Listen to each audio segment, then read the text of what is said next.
दिलों में प्यार की खुशबू तो होठों पर दुआ रखना, इमाम वक्त से एक रिश्ता इश्को वफा रखना, इमाम वक्त से एक रिश्ता इश्को वफा रखना। নাহমাদুহু ওয়া নুসাল্লি আলা রাসূলিহিল কারীম, আম্মা বা'দু, ফাউযু বিল্লাহি মিনাশ শাইতানির রাজীম, বিসমিল্লাহির রহমানির রহিম। ছোট্ট বন্ধুরা, আসসালামু আলাইকুম ওয়া রাহমাতুল্লাহি ওয়া বারাকাতুহু। আশা করছি আল্লাহ তাআলার অশেষ কৃপায় তোমরা সবাই অনেক অনেক ভালো আছো। বন্ধুরা, তোমরা কি জানো যে ছোটদের জন্য হুজুরের খুতবার আজকে কততম পর্ব? তোমরা জেনে আনন্দিত হবে, ধারাবাহিক এই অনুষ্ঠানের আজকে ১০০তম পর্ব। বন্ধুরা, আমরা বারংবারই বলি যে আমাদের এই অনুষ্ঠান পুরোটা তোমাদের জন্য। হুজুরের খুতবাকে আরেকটু সহজভাবে তোমাদের সামনে উপস্থাপন করার আমরা চেষ্টাটুকু করছি মাত্র। আর আমরা খুবই উজ্জীবিত হই, আমরা আনন্দিত হই যখন দেখি তোমরা হুজুরের খুতবা মনোযোগ সহকারে দেখে আমাদেরকে ভিডিও বার্তা পাঠাচ্ছ। তোমাদের পাঠানো প্রত্যেকটা ভিডিও বার্তা আমাদের এই অনুষ্ঠানকে সফল করতে কার্যকারী ভূমিকা পালন করে, আমাদেরকে উজ্জীবিত করে। আজকে হুজুরের গত ২৪শে জুলাই তারিখের খুতবাটি নিয়ে আমরা আলোচনা করব।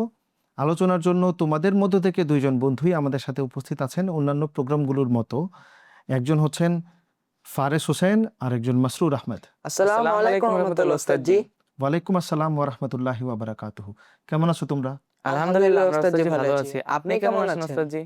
আলহামদুলিল্লাহ, আমি অনেক ভালো আছি। গত শুক্রবারের হুজুরের খুতবা শুনেছো? জি উস্তাদ জি। ঠিক আছে। গত শুক্রবারে তো হুজুর ইউকে জলসার শুরুতে খুতবা প্রদান করেছেন, জুম্মার খুতবা প্রদান করেছেন। এরপর একে একে অনেকগুলো হুজুরের বক্তৃতাও ছিল, তাই না? জি উস্তাদ জি। বলো, গত শুক্রবারের হুজুরের খুতবা কেমন লেগেছে? আলহামদুলিল্লাহ উস্তাদ জি, অনেক ভালো লেগেছে। আচ্ছা, উস্তাদ জি, আমারও ভালো লেগেছে। আলহামদুলিল্লাহ। খুতবার মূল বিষয়বস্তু বলতে পারবে? জি উস্তাদ জি, আচ্ছা, আমরা সবাই জানি গত ২৪, ২৫, ২৬ জুলাই ৬০তম জলসা সালানা ইউকে অনুষ্ঠিত হয় এবং হুজুর জলসা সালানায় আগত মেহমানদের আপ্যায়ন করার ব্যাপারে খুতবা প্রদান করেন। ঠিক বলেছো।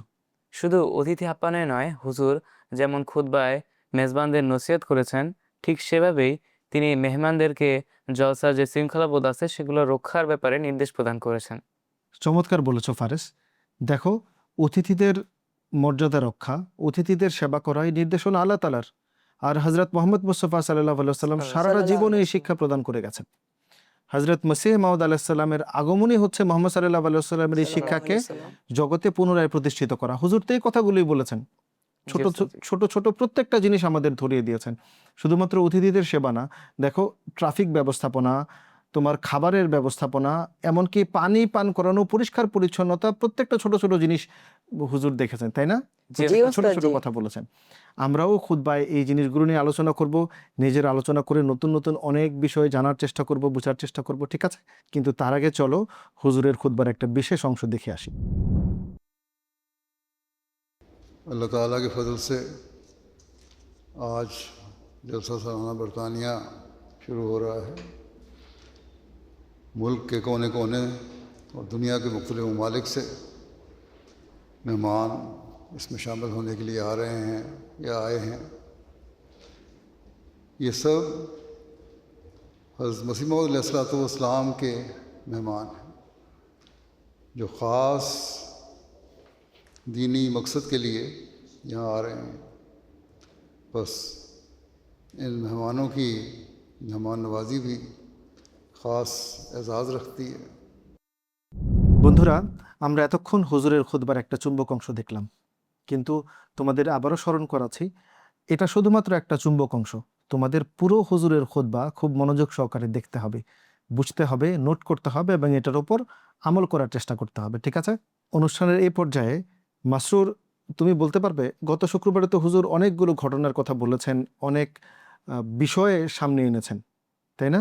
জি উস্তাদ জি। অনেক শিক্ষণীয় বিষয় সামনে এনেছেন। বলো তো, তোমার কোন বিষয়টা সবচেয়ে বেশি ভালো লেগেছে?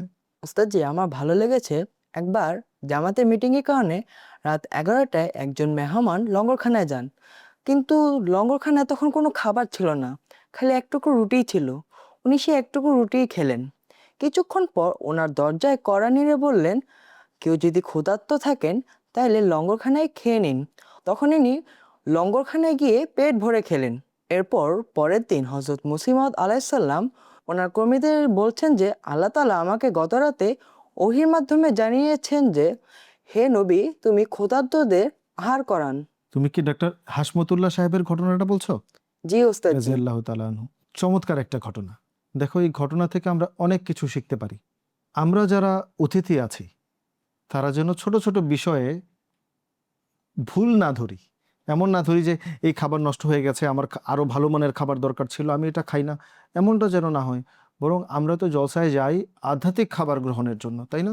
জি ওস্তাদ শুধুমাত্র জি। এই খাবারের ভুল ত্রুটিগুলো ধরে যেন আমরা আমাদের সময় পার না করি। যেটাই পাই লঙ্গরখানার ব্যবস্থাপনার পক্ষ থেকে আমাদেরকে যেই খাবারই দেয়া হবে এটা যেন আমরা সানন্দে গ্রহণ করি। ঠিক আছে? জি জি ওস্তাদ। ওস্তাদ আর জি। যারা ব্যবস্থাপনার লোক রয়েছে, ব্যবস্থাপনার দায়িত্বে রয়েছে, তাদের দায়িত্ব হচ্ছে অতিথিদের এই ব্যাপারটাতে খুব মনোযোগ দেয়া, খুব মনোযোগ সহকারে এই খাবারের বিষয়টি দেখা। এমন যেন না হয় যে আমি একটা ডাল রান্না করলাম আর এই ডাল নষ্ট হয়ে গেল, রাতে যারা দূর দূরান্ত থেকে আসছে তাদেরকে আমি এই ডাল তাদের সামনে পরিবেশন করলাম।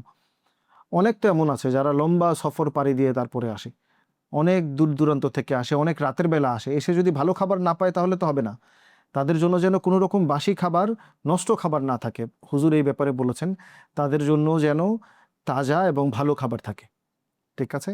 আর হযরত মসিহ মাউদ আলাইহিস সালামের এই কথাকে স্মরণ করিয়েছেন যে আহমদিয়াতের মাঝে ধনী গরিব এটার মধ্যে কোনো ভেদাভেদ নেই।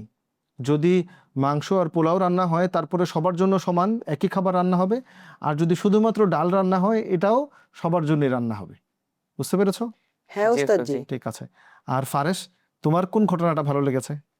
ওস্তাদ জি, আমার আরেকটি অন্য ঘটনা ভালো লেগেছে। কোনটা বল শুনি। কাদিয়ান থেকে প্রায়ই অনেক অতিথি আসে এবং তারা মাঝে মাঝেই অনেক আবদার করে, অনেক ইচ্ছা প্রকাশ করে। তো একবার এক মেহমান বলল যে আমার আম খেতে ইচ্ছা করছে। হযরত মুসিহ মাউদ আলাইহিস সালাম তার এই কথা শুনে খুব খুশি হলেন এবং বললেন যে এটা তো খুব ভালো কথা। এরপরে এই কথা শুনে যখন একটা লোক আম আনতে যাচ্ছিলেন তখন হযরত মুসিহ মাউদ আলাইহিস সালাম তাকে বারণ করলেন এবং বললেন যে তুমি যেও না।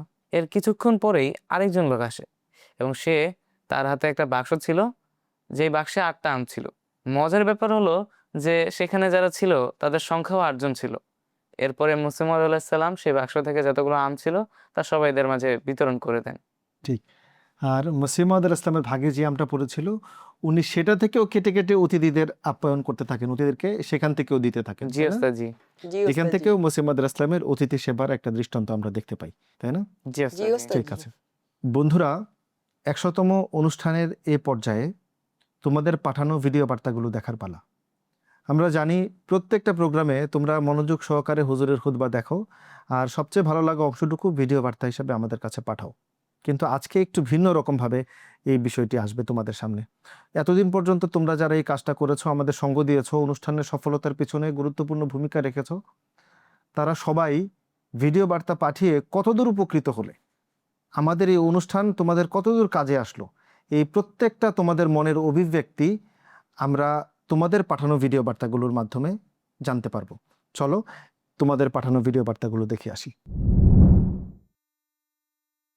ছোটদের জন্য হুজুরের খুতবা অনুষ্ঠানটি আমার প্রিয় অনুষ্ঠান। এই অনুষ্ঠান দেখেই আমি হুজুর আইয়াদাহুল্লাহ তাআলা বিনাসরিল আজিজের খুতবা নোট করা শুরু করি এবং এখনও এর ধারাবাহিকতা বজায় রেখেছি আলহামদুলিল্লাহ। সকল আতফাল এবং নাসিরাতদের উচিত এই অনুষ্ঠানটি দেখা এবং হুজুর আইয়াদাহুল্লাহ তাআলা বিনাসরিল আজিজের খুতবার নোট করার অভ্যাস গড়ে তোলা। ছোটদের জন্য হুজুরের খুতবা আমার প্রিয় অনুষ্ঠান। হুজুরের খুতবা সহজভাবে বুঝতে এই আয়োজন আমাকে সাহায্য করে। ছোটদের জন্য হুজুরের খুতবা অনুষ্ঠানে নিয়মিত ভিডিও বার্তা পাঠানোর চেষ্টা করি। এই উসিলায় আমার হুজুরের খুতবার কিছু অংশ নোট করা হয়ে যায়। হুজুরের খুতবা সহজভাবে বুঝতে ছোটদের জন্য হুজুরের খুতবা অনুষ্ঠানটি নিয়মিত দেখবে। ছোটদের জন্য হুজুরের খুতবা আমাদের পছন্দের একটা অনুষ্ঠান এবং এই অনুষ্ঠানের জন্য আমরা হুজুরের খুতবা শুনি, তা নোট নেই এবং নোটগুলো মনে রাখার চেষ্টা করি। তোমাদের মধ্যে যারা হুজুরের খুতবা সহজভাবে বুঝতে চাও তাদের জন্যই এই আয়োজন। আমি নিয়মিত ছোটদের জন্য হুজুরের খুতবা অনুষ্ঠান দেখি ও ভিডিও বার্তা পাঠাই। তোমরা তো আমাকে চিনো, তোমরাও যদি আমার মতো ছোটদের জন্য হুজুরের খুতবা অংশ নিতে চাও, তাহলে হুজুরের খুতবা শুনে তার থেকে নোট নিয়ে নিয়মিত ভিডিও বার্তা পাঠাও। জানো মাসরুর, আমার একটা বিষয় খুবই অবাক লাগে। আচ্ছা, কোন বিষয়টার কথা বলছো তুমি? হুজুর প্রত্যেকটা জলসাতে প্রত্যেকটা বিষয়ে খুবই নিখুঁতভাবে নিগরানি করেন। এই যে যেমন পার্কিং থেকে শুরু করে লঙ্গরখানা সবকিছু খুবই নিখুঁতভাবে তিনি নিগরানি করেন। এটা তো অবাক হওয়ার কি আছে, হুজুর তো প্রতি জলসায় এটি করেন। অবাক হওয়ার বিষয় আছে, কেননা হুজুর এই দায়িত্ব চাইলে অন্য কাউকেও দিয়ে দিতে পারেন। ঠিক তো। আচ্ছা ওস্তাদজি, হুজুর কেন এত কষ্ট করে এই নিগ্রানগুলো করে? হজরত মসিহ মাউদ আল ইসলামের আদর্শ এমনটা। সারাটা জীবন চেষ্টা করেছেন মেহমানের মেহমান নেওয়াজি করার, তাদের মর্যাদা রক্ষা করার, তাদের সেবা শুশ্রূষা করার। হজরত মোহাম্মদ মুস্তফা সাল্লাহ আলাইসাল্লামের আদর্শ এমনই ছিল। দেখো, একবার হজরত মসিহ মাউদ আল ইসলাম লঙ্গরখানায় যান, আর গিয়ে দেখেন যে ওই যেই লঙ্গরখানার ডেকচিতে রান্না করা হচ্ছিল, এটার যে ঢাকনা সেটা সরিয়ে দেখেন, এটার যে গন্ধ, এটার ঘ্রাণ মসিহ ইসলামের ভালো লাগেনি, আর খাবারটা ভালো ছিল না। তো পুরো খাবারটা উনি ফেলে দেন আর বলেন আবার নতুন করে খাবার রান্না করো। এর কারণ হচ্ছে, যেটা আমার ভাল লাগছে না, যেই জিনিস আমি খেতে পারবো না, সেটা আমার ভাইকে কি করে খাওয়াবো? এটা ছিল মসিহ মাউদ আল ইসলামের অবস্থান। এর জন্য প্রত্যেকটা অতিথির সেবা শুশ্রূষার ক্ষেত্রে আমাদের এই খেয়াল রাখতে হবে, আমরা যেন সেই জিনিসই তাদের খাওয়াই যেটা আমরা নিজেদের জন্য পছন্দ করি। এমন যেন না হয় যে কোনো বাসি খাবার বা নষ্ট খাবার তাদের জন্য পরিবেশনা করলাম, তাদের জন্য উপস্থাপন করলাম। ঠিক আছে, জি জি ওস্তাদ জি। ওস্তাদজি। কিন্তু মূল বিষয়টা দেখো, হুজুর খুতবায় যেটা বলেছেন যে এই পুরো প্রোগ্রামকে কেন্দ্র করে জলসায় যারা উপস্থিত হয় তাদের প্রথম এবং প্রধান দায়িত্ব হচ্ছে নিজের ইমানকে উন্নত করা, ইমানের মানকে উন্নত করা, আধ্যাত্মিক খাবার খাওয়া, সর্বদা জিক্র ইলাহিতে রত থাকা, দুরূদ শরীফ পাঠ করা, আস্তাগফার করা। মসিহ মাউদ আল ইসলাম বলেছেন আমরা যেন নিজেরা এই জলসায় বাজে কথা না বলি, নিজেদের মধ্যে অযথা আলাপচারিতায় মত্ত না থাকি, বরং আমরা যেন আল্লাহ তাআলার জিক্র ইলাহিতে রত থাকি আর এই আধ্যাত্মিক খাবারগুলো খাওয়ার চেষ্টা করি। ঠিক আছে, জি জি ওস্তাদ জি। ওস্তাদজি। আমাদের উদ্দেশ্য এমনটিই থাকবে, যখন আমরা জলসা দেখব কিংবা জলসায় অংশগ্রহণ করার সুযোগ আল্লাহ দিবেন, তখন হুজুরের নির্দেশনা অনুযায়ী জি আমরাও ওস্তাদজি। এমন কাজটি করব যে আল্লাহ তাআলা যেন এই কাজগুলোর মাধ্যমে আমাদের আধ্যাত্মিকতা আরো বেশি বৃদ্ধি করেন। ঠিক আছে, জি জি ওস্তাদ জি। ওস্তাদজি। আল্লাহ তাআলা আমাদেরকে এই তৌফিক দান করুন। আমিন। আমি বন্ধুরা, অনুষ্ঠানের এই পর্যায়ে কুইজের পালা। কিন্তু অন্যান্য বারের মতন এবারের কুইজগুলো থাকছে না, এবারের কুইজগুলো হবে একটু অন্যরকম। আমরা হুজুরের খুতবা এবং ইউকে জলসায় হুজুর যেই ভাষণ দিয়েছেন, এই প্রত্যেকটার মধ্য থেকে কুইজগুলো ধরবো, 4টা কুইজ, কিন্তু কোনোটারই কোনো রকম অপশন থাকবে না। ঠিক আছে, তোমরাও প্রস্তুত? আর আমাদের প্যানেলিস্ট যারা আছে, তোমরাও প্রস্তুত আছো? জি জি ওস্তাদ জি। ওস্তাদজি। ঠিক আছে, তোমাদের জন্য প্রথম কুইজ, আর এবার তো কোনো অপশন থাকবে না। ঠিক আছে, জি ওস্তাদ জি। ঠিক আছে। প্রথম কুইজ হচ্ছে, হযরত মুহাম্মদ সাল্লাল্লাহু আলাইহি ওয়াসাল্লাম অতিথি সেবার শিক্ষা দিয়েছেন, তাই না? জি জি ওস্তাদ জি। ওস্তাদজি। ঠিক আছে, কিন্তু উনি বলেছেন যে কয়দিন পর্যন্ত মানুষ একজনের বাসায় আসলে অতিথি আপ্যায়নের সুযোগ পাবে? কয়দিন পর্যন্ত একটা মানুষকে থাকলে অতিথি বলা যাবে? কয়দিনের কথা উল্লেখ করেছেন? ঠিক আছে, ফারেস তুমি বলো। 3 দিন পর্যন্ত। ঠিক আছে, জাযাকুমুল্লাহ, তোমার উত্তর একেবারে ঠিক হয়েছে। 1 দিন থেকে 3 দিন পর্যন্ত একজন মানুষ বাসায় থাকলে অতিথি হিসাবে থাকবে এবং অতিথির সুযোগ পাবে। ঠিক আছে, অতিথির সেবা পুরোপুরি তাকে করতে হবে। এটা মুহাম্মদ সাল্লাল্লাহু আলাইহি ওয়াসাল্লামের শিক্ষা। এবার দ্বিতীয় প্রশ্ন। ঠিক আছে, বলো তো, বয়াতের দিক থেকে এশিয়া মহাদেশে বাংলাদেশের অবস্থান কততম? মাসরুরের মনে আছে, আর ফারেস? আমার মনে পড়তেছে না। ঠিক আছে, মাসরুর তুমি বলো তাহলে। ওস্তাদজি, বয়াতের দিক থেকে বাংলাদেশের অবস্থান তৃতীয়। জাযাকুমুল্লাহ, খুব চমৎকার মাসরুর, একদম ঠিক বলেছ। বয়াতের দিক থেকে এশিয়া মহাদেশের মধ্যে বাংলাদেশের অবস্থান তৃতীয়। তোমাদের জন্য তৃতীয় কুইজ, তোমরা প্রস্তুত? জি জি ওস্তাদ জি। ওস্তাদজি। আচ্ছা, বলো এবার কততম ইউকে জলসা ছিল? কততম বলো? 60তম। 60তম। কিন্তু তোমাদের প্রশ্ন এটা না, প্রশ্ন হচ্ছে 60তম ইউকে জলসায় উপস্থিত সংখ্যা কত ছিল, মোট উপস্থিতি কত ছিল? মাসরুর, ঠিক আছে, তুমি বলো। ওস্তাদজি, আমার তো পুরোপুরি মনে নাই, কিন্তু আমার যতটুক মনে আছে এটা 2,53,000-এর মতো হবে। না, এটা তো তুমি বয়াতের সংখ্যা বলে ফেললে, মোট উপস্থিতি সংখ্যা। উপস্থিতির সংখ্যা, ও দুঃখিত ওস্তাদজি। ঠিক আছে, এটা তোমাদের মনে নেই? ঠিক আছে, এটা হচ্ছে 51,181। বলো তো কত? 51,181। ঠিক আছে, মাসরুর? 51,181। ঠিক আছে, এটা হচ্ছে সশরীরে উপস্থিতি। এছাড়াও অনলাইনে আরো হাজার হাজার হাজার হাজার মানুষ এই প্রোগ্রাম দেখেছে, তাই না? জি জি ওস্তাদ জি। উস্তাদ জি। ঠিক আছে, এবার তোমাদের জন্য চতুর্থ কুইজ এবং সর্বশেষ কুইজ। তোমরা দুজনেই কিন্তু একটা একটা করে পেরেছো। জি ওস্তাদ জি। ঠিক আছে, হুজুর সমাপনী অধিবেশনে এটা বলেছেন, বলতো যে এইবারে বিশ্বে সবচেয়ে বেশি জামাত প্রতিষ্ঠিত হয়েছে কোন দেশে? বলো। ইন্ডিয়ায়। না, ঠিক হয়নি। মাসরুর, তোমার মনে আছে? উস্তাদ জি, এটা কি বাংলাদেশ হবে? না না, একেবারেই না। এটা হচ্ছে বেনিন। বেনিনে সবচেয়ে বেশি জামাত প্রতিষ্ঠিত হয়েছে। ঠিক আছে, জি ওস্তাদ জি। তাহলে আজকে 4টা কুইজের মধ্যে মাসরুর তুমি কয়টা পেরেছো? উস্তাদ জি, আমি একটা পেরেছি। আর ফারেস? আমিও একটা পেরেছি। আচ্ছা, তাহলে তোমরা দুইজনই বিজয়ী। ঠিক আছে, কারণ তোমরা দুইজনই একটা একটা করে পেরেছো।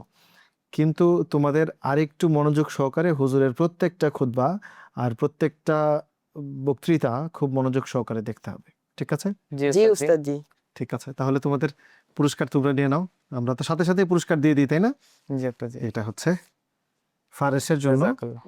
আর এটা হচ্ছে মাসরুরের জন্য। জাযাকাল্লাহ উস্তাদ জি। বারাকাল্লাহু লানা ওয়া লাকুম।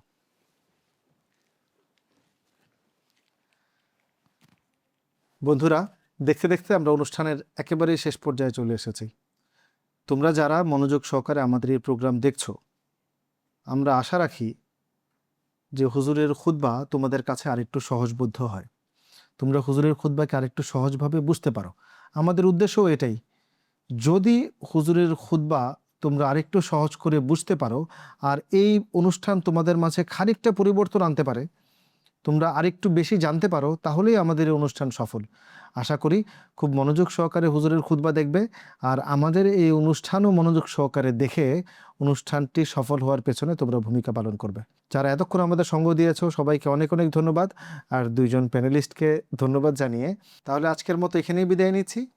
আসসালামু আলাইকুম ওয়া রাহমাতুল্লাহি ওয়া বারাকাতুহু। दिलों में प्यार की खुशबू तो होठों पर दुआ रखना, इमाम वक्त से एक रिश्ता इश्क वफा रखना, इमाम वक्त से एक रिश्ता इश्क वफा रखना।